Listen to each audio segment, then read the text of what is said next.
Hello and welcome to this session about shared piano. I hope everyone's having a really lovely evening. Up here in Scotland, we've started our summer break, so we're kind of resting up and enjoying some spare time. Hence why I'm looking so happy and refreshed. So this evening's live stream is about shared piano, which is a new product, and it's a super simple tool. I think one to kind of help aid the remote music teaching and music collaboration, and being able to play together in one space. So I think there's plenty of opportunity to be able to do exciting things with this. Up to 10 people can play together on this shared piano, and there's no login required, there's no install. You just need the link to kind of get in and start playing. So for me, when I saw this be released as an experiment, as part of the experiments with Google Range last week, maybe 8-9 days ago, I was like, wow, I think that has got big potential for use in the classroom, especially if come August time when we're heading back to school, or maybe slightly later on for those places that haven't gone back to school yet. I'm kind of thinking, well, is this a tool that they'd be able to kind of use in kind of music teaching if you're in kind of secondary subject specialist sector? Or, for primary schools, is it going to be a great place to be able to get people, young people and children playing with music online? So, I think now we may be going back full time and everyone will be in school, and, maybe this is something we just want to use in the classroom. So in the chat, I just said to kind of get people to welcome themselves and introduce themselves.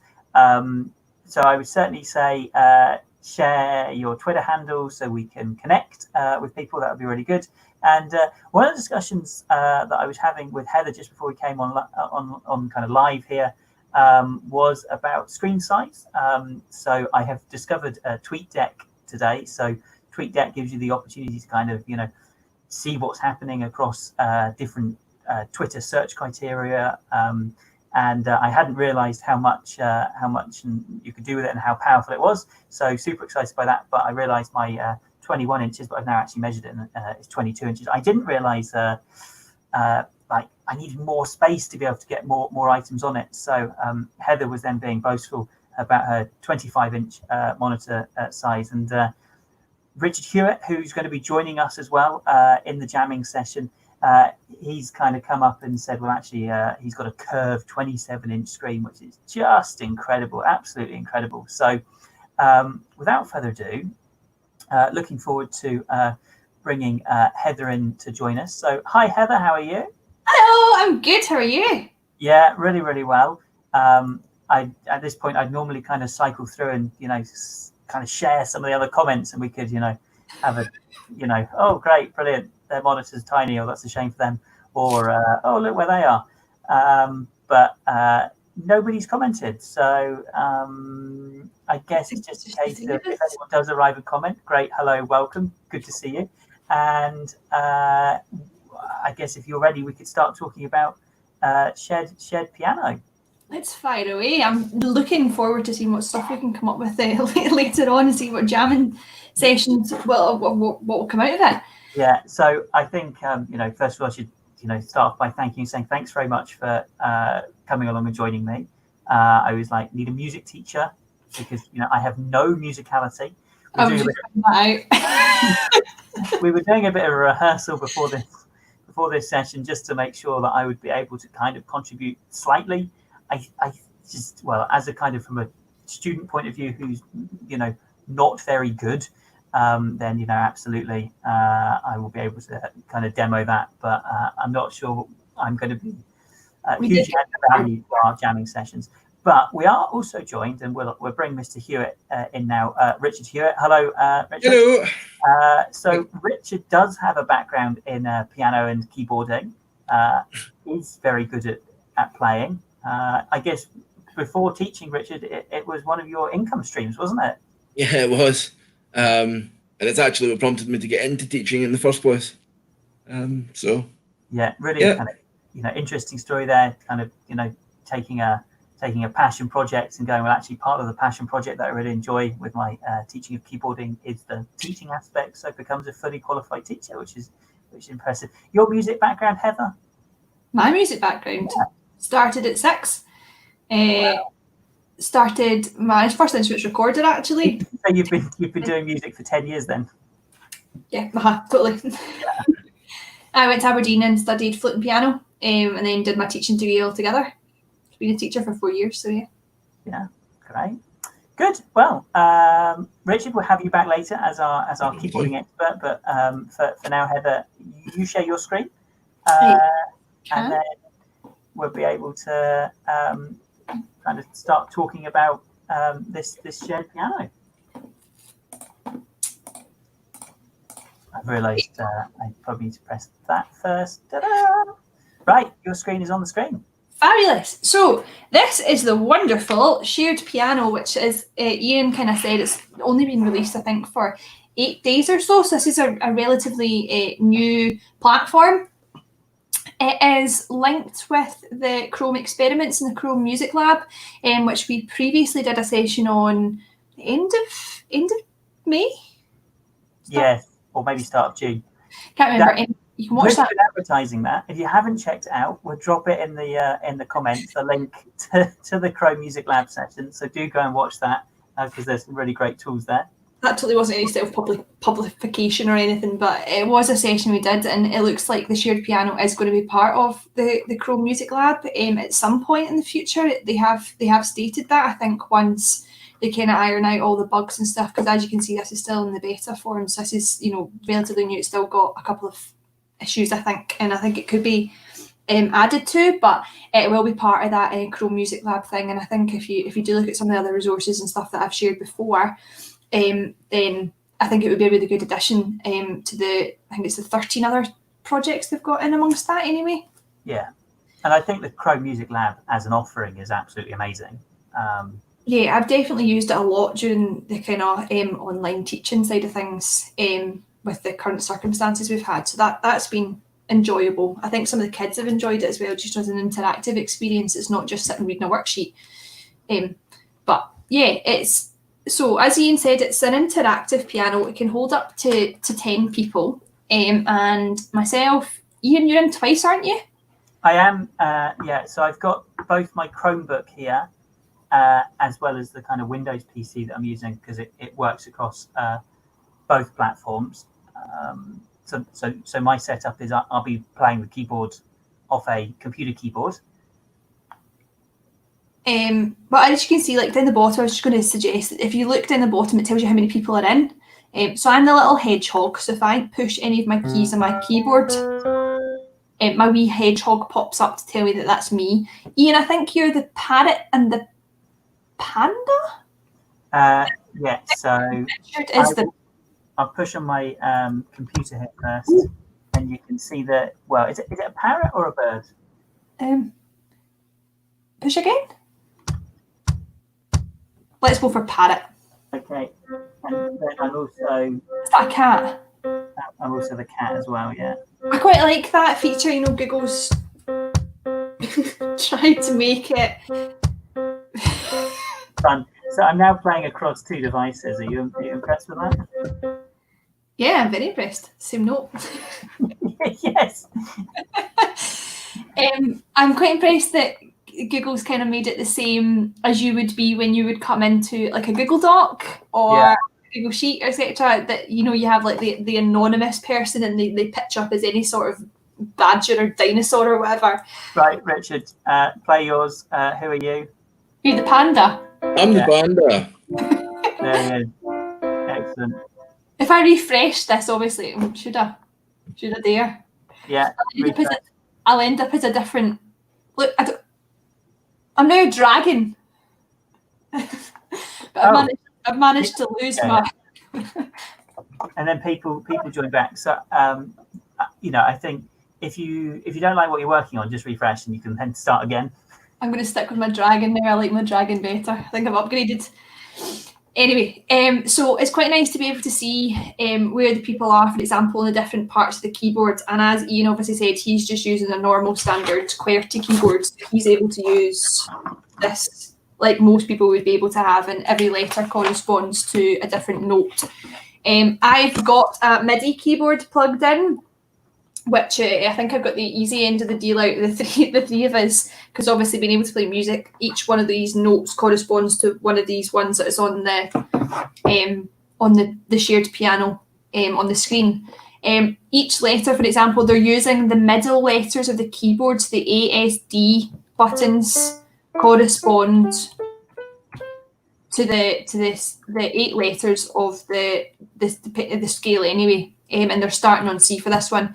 And then obviously, if you go slightly above the A to the W, that ends up as a C sharp. So each of the notes corresponds to each of the letters on the keyboard. So it is kind of nicely laid out in that sense. I do find it awfully confusing trying to work on a QWERTY keyboard though and trying to write my music out. That's just, yeah. The letters don't match up, do they? Pardon? So the letters don't match up. No. I don't know if it would make it easier to use, a C for a C, if that makes sense, in the keyboard. I don't know whether or not that would just be, a step too far. I do quite like how it is laid out, because I can obviously see that the 3 notes that I would want you to use are next to each other, for example. And then the next one would be, it would have a gap in the middle, so it would make sense on a keyboard to be using A, S, D, G, H, because that's the way they would be on this keyboard, if that makes sense. So it would be, I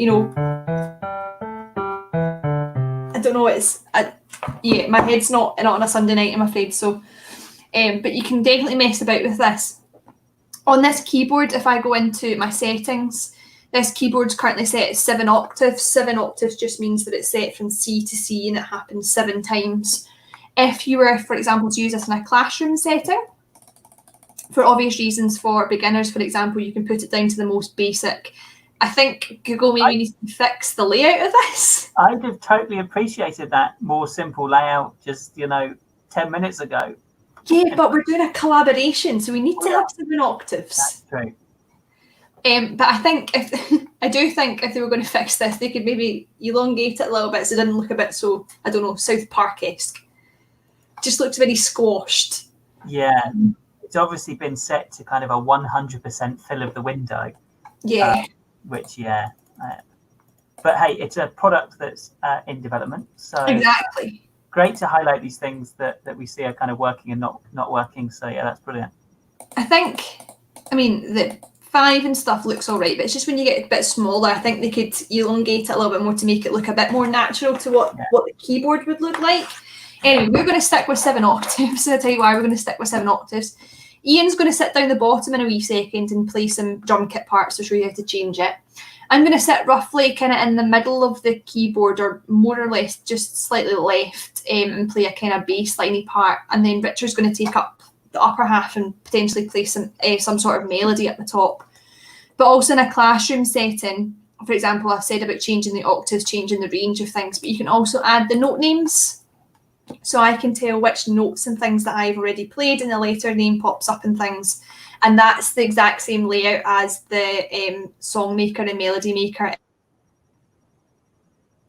in the so it's nice that all of this kind of ties up together. And like I said in the previous Chrome Music Lab session, these also correspond to the Boomwhacker colours. So if you're going to do something with Boomwhackers, you could also do this along the same lines. That is clever how it all links through, isn't it? It's a nice correspondence. I like how everything just kind of fits together. Yeah, shows there's been a bit of thought applied to it, which is really lovely. Yeah, that was just something I stumbled across when I was making up resources for the Chrome Music Lab, and I realised that the Boomwhacker music was the same as the colours. Because I was thinking about making up some sort of document that had, C as this red colour and doing it in Sibelius, but it's all there already, so I don't have to do anymore. That's fab.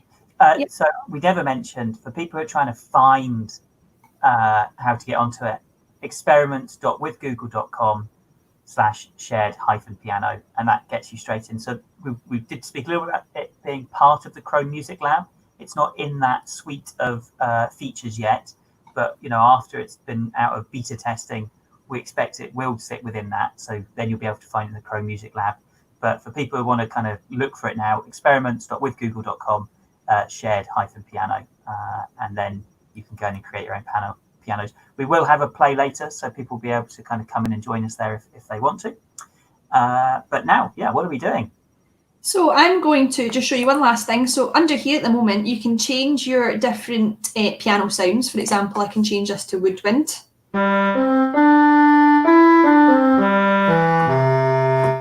Which is quite nice. I can also go up an octave, so I can actually change my part on the keyboard.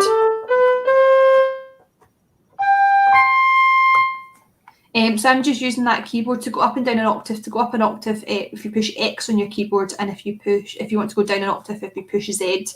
I've got a very fancy MIDI keyboard which has 2 wee octave buttons on it, so I've got a really quick way of doing that through. Oops, sorry. And then obviously you can change the different types of instruments like synthesizers, etc., depending on what sort of sound you're looking for. So Ian, do you want to pitch in on this one and you be the drum kit down the bottom? Okay, I'm ready to be the drum kit. Ian's been prepped with his letters, so he's pushing the keyboard. Yeah. Do I press them now? Yeah, go on. Have we practiced and we play through? It's not working. That's fine. No, that's not the right combination of letters. That's me just checking it's working. Right. Yeah, okay, I know what the letters are. I'll fit into the tune when we get there. So the easiest way, if you do get stuck, there is a fabulous about section down the bottom, which tells you, for example, which keys in your keyboard to use, and also a very handy which part of the drum kit to play. So we've got Ian to play the kick drum and one of the hi-hats at the same time, and then the snare drum and the hi-hat. So that's his notes here.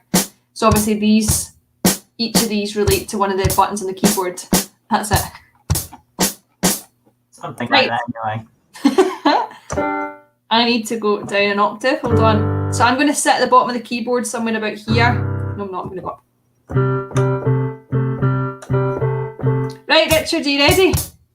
Oh, hold on. I had Richard muted. Sorry. There you go. Richard's back. Yeah, I'm back. Right, Richard, are you on the keyboard? I just thought if we get feedback, so I have got my tab muted for the shared piano, and I'm just hearing it from the stream, if that makes sense, Richard. Right.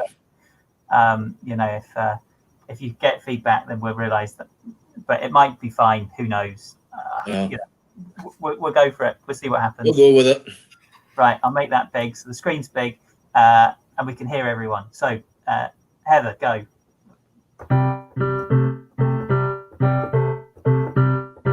Right, is everyone ready? Go. I thought you were giving Richard.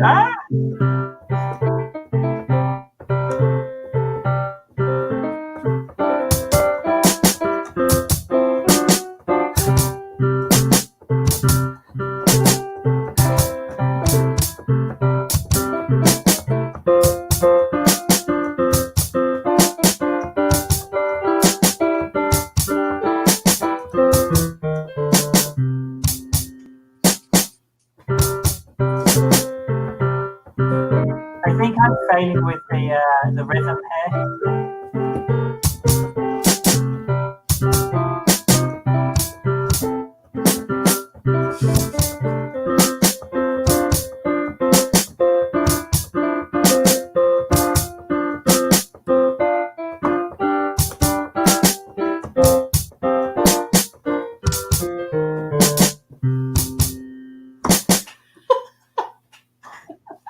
So, I think when you're pressing the keys on the keyboard, you maybe don't get the same feel as you would have when you were using a piano. No, you definitely don't. That's my defense. This MIDI keyboard's quite hard to push the keys down on, I'm not going to lie. I don't know, I might change to the other keyboard to see what happens. Yeah, I don't know, it's a weird thing. Anyway, do you want me to go back and say that you can actually play back what we've played? Yeah, I'll put it back in the stream, right, okay. So, there's a scroll bar at the side. I just wanted to, do we want to try again? Do you want to try again? Do you want? Yeah. Maybe I just need a bit of coaching with getting the rhythm again. Cheesecake. Go for the word cheesecake. That rhythm. Cheesecake, cheesecake, cheesecake, cheesecake. I'm playing what you should be playing.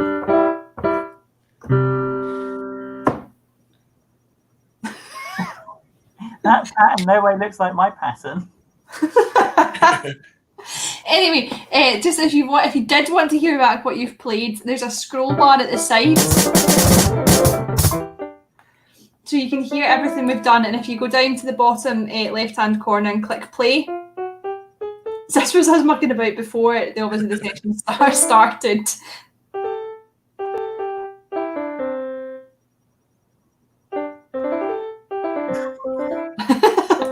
Etc. Anyway, you can scroll through everything that you've done, etc. But however, I did try this earlier to see, for example, if I could write a rhythm or write something and then repost this into a new tab. I need to use the right keyboard. If I put this into a new tab, there's nothing here. I can't scroll up, I can't scroll down, there's nothing. So there's no way of saving anything. It's automatically, as it just says, it's live, and there's nothing else we can do. So I was looking at the option of, for example, a cow, being able to put into a new group or send it to someone, but there's unfortunately no option to do that, where you can't see what anyone else has saved or anyone else has done, unless obviously I go back to the tab which the work was originally created in. So what's super cool is you were just hovering over the animals there. What did you see as you hovered over them? The latency time between each of us. So between myself and Ian, there's 17 millis. Oh no, 24 now. 27 milliseconds between us. There's 22.5 between. I think Richard, is that you? Yeah. Yeah. And then there's 27 milliseconds, or 152 now. So but I mean, that's on my Chromebook, which I'm running on Wi-Fi. So it is interesting. Depending on what device you're on, does depend on what your kind of latency experience is. So obviously a Chromebook on Wi-Fi, greater latency than a PC that's hardwired.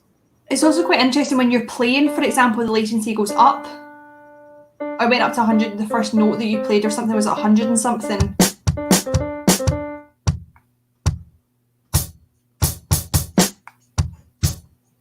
I've got my arms crossed. I put my camera on, but I don't have enough hands to press another button. Yeah, it kind of peaks and everything, and obviously it depends if you're using like Bluetooth headphones and things. Otherwise, the latency will obviously increase and things like that. Yeah. Right, you want another go, or do you want? Should we put the new one out and see if anyone else wants to partake?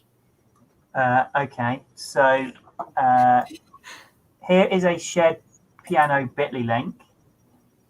If you're watching, we'd be really grateful if you could join. Join that. Oh no, wrong way. Heather, Richard, and I on this piano. Oh, and the frog. You're a frog. Yep. What am I here? A mouse. I am the mouse. Yeah. So this will be interesting to see if we have anybody. Watching. Anybody watching? If not, we'll have another go. If not, we'll give Ian the tune part this time. Yeah, and I think we've kind of seen it. It is a live jamming piece of software, isn't it? So you're looking to use it as part of a live session. So if I had in a classroom 2 children sat next to each other, potentially at a social distance, they could still both be working on the same piece, and they can play it back. One of the things that we've kind of noticed is it's not possible to export or record, is it? No, not at present. There's not that function. So I guess part of what you need to have an awareness of is it's a practice space, but you can't necessarily or you cannot record from within the shared piano.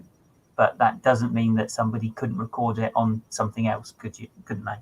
I suppose you could use something like Screencastify or Loom or whatever to record whatever you've done. Mm-hmm.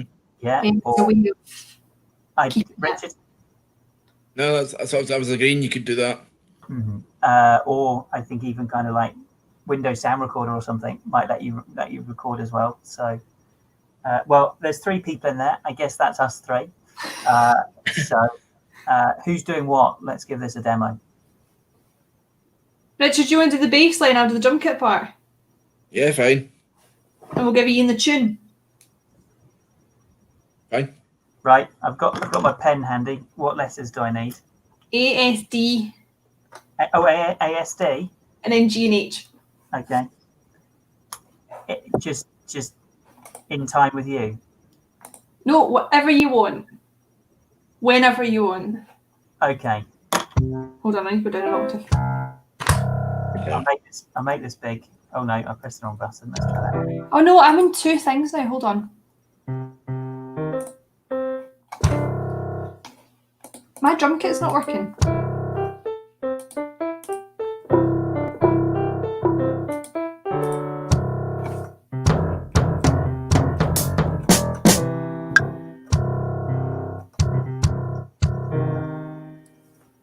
I've somehow... Right, okay, I'm ready to go if you are. I'm ready. Ian, whereabouts are you on the keyboard? Can you go up an octave? Yeah. So to go up an octave, you just press X. Yep, there you go. Should I count you in? Oh, I start, do I? Ready? 1, 2, 3, go.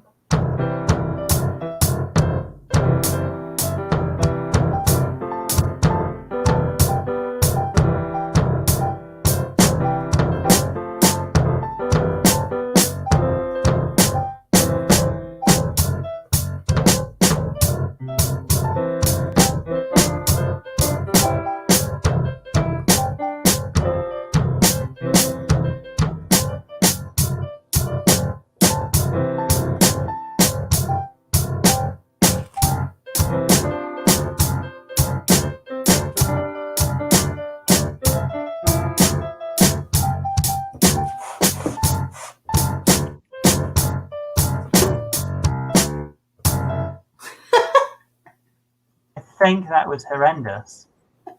Doesn't work out. For some reason, my bottom note should be a drum kit, but it sounds like a piano. Yeah. If I take that, do you want to try refreshing? You can sort of, it's playing 2 things at once, and I don't know why. Yeah, Have you got it open twice? Oh no. No. Oh, now a dog. See? Oh, have we found a bug? I think Okay. so. I think so. Yeah, I'm on drum kit and it's not working for me. Look. It's not working.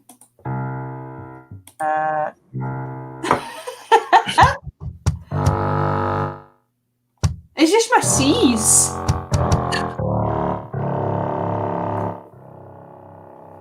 It's not working at all for me.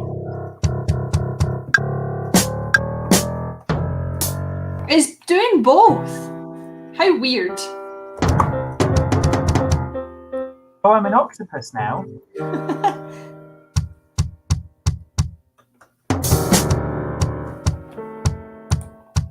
So I'm on drum kit. Do I sound like a drum?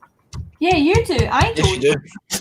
You sound like a drum. I don't. Okay, so you want me to go da da da da da da da da da da da da da. Oh, zero musicality. How about I step back from playing something and you two do something?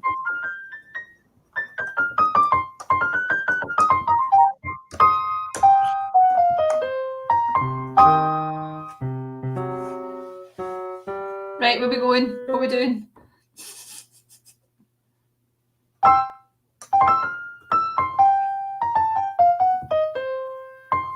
Yeah, you can do anything. It's quite fun, so I can... Yeah.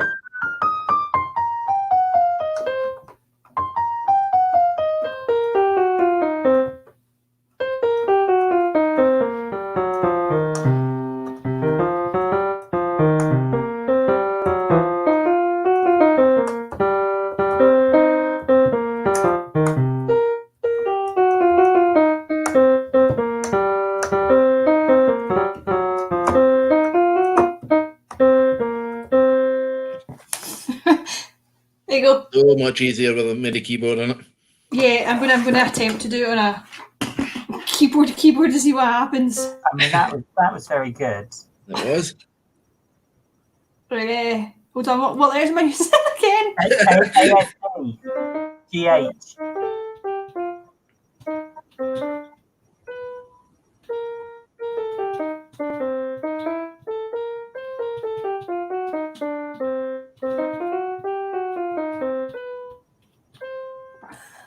Right, it's a lot harder, and it's a lot harder. But if you work out the correlation for each of the notes and the gaps in the notes and stuff, it does work. Yeah, I would be using. Just remember the A is C, and then from there it kind of falls into place. And if you think about where the patterns are, the black and white notes, it's not that hard. It's just you have to think. Yeah.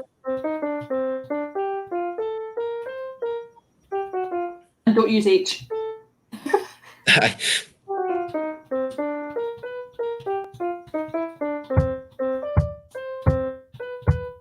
Or die. That's quite a jump, the U, G, and K. Yeah.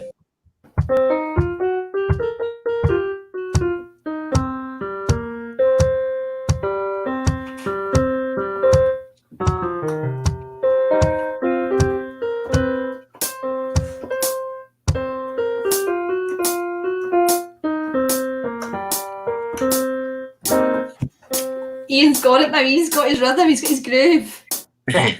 That's me. I'm just going to sit here and smile.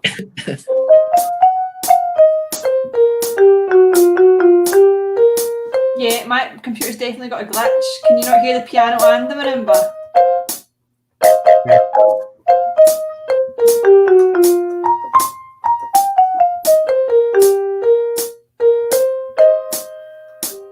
Yeah.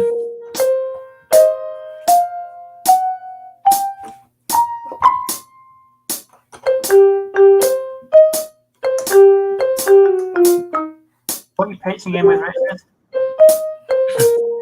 Come on, walking bass line.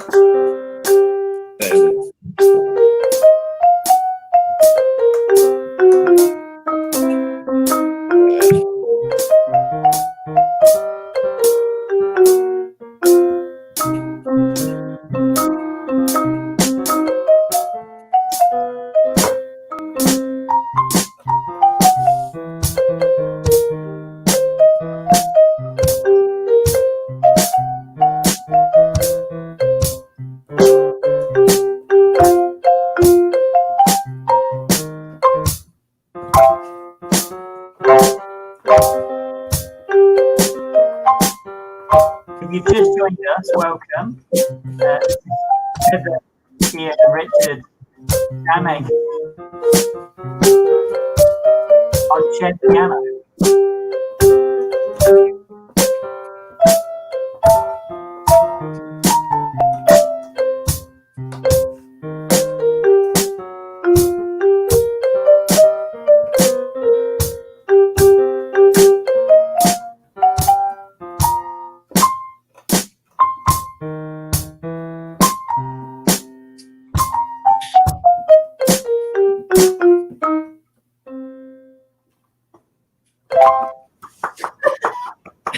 Hey. Yeah.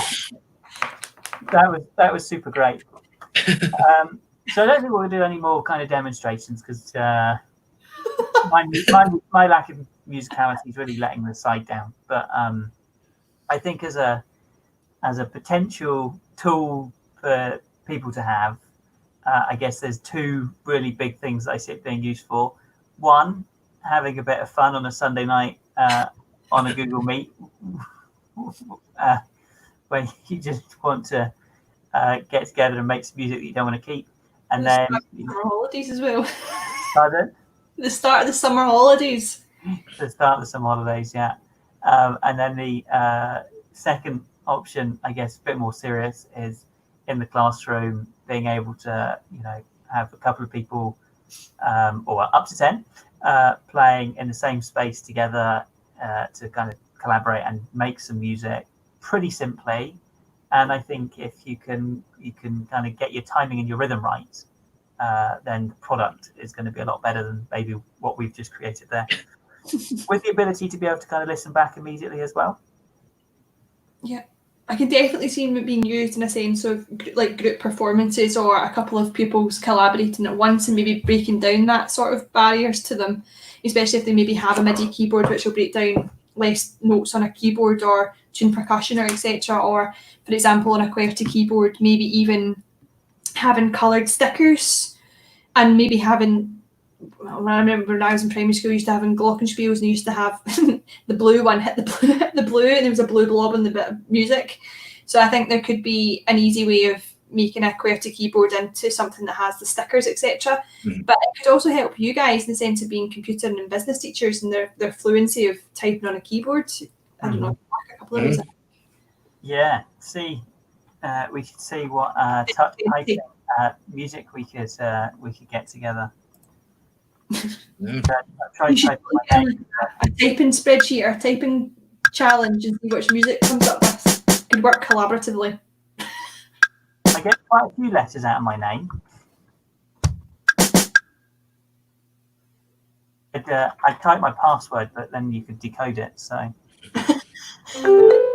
I don't. Oh, there's only one letter that doesn't work for me. That's R.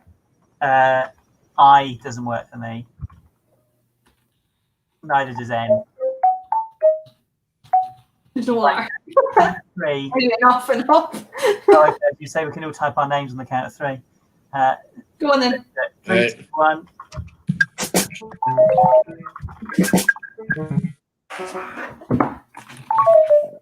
Very good. So I think there is definitely an opportunity to have a lot of fun with it. So I guess I would say, has anyone got any questions? But I'm not convinced anyone's watching to have a question. So if you're watching on catch up and you have questions, then by all means stick them in this feedback form, which will come through to me by email, and then I can direct them on to Heather, because let's face it, she's more likely to have the answers to the question than I am. But also, if you're doing something interesting with it and you think we could amplify how you're using it, then we would kind of love to kind of do another live stream, probably when things are back to school, when we're getting back to school ready, and then amplify and share the work that's being done, because I think that's so important to kind of create that culture of sharing. In terms of any kind of final top tips or thoughts, Heather, do you have any? Have fun. Go and try it. Have fun. Good. Richard, shall I ask you the same question, or? Well, yeah. I mean, that's what it's all about, isn't it? It's just sitting there and just having fun. Yeah. And I think the product is super simple, and you get immediate feedback on what you're doing. And I think that in itself lends itself when you're working with children. So thank you so much for tuning in, a special Sunday night live stream that we only really started planning on Friday afternoon, Saturday morning. So you've all been very welcome. And if you're watching on catch up, then thank you for joining us there. Otherwise, I think all that's left for us to do is to say thank you and goodbye. Bye. Bye. Thanks, Richard. Thank you, Heather. Bye.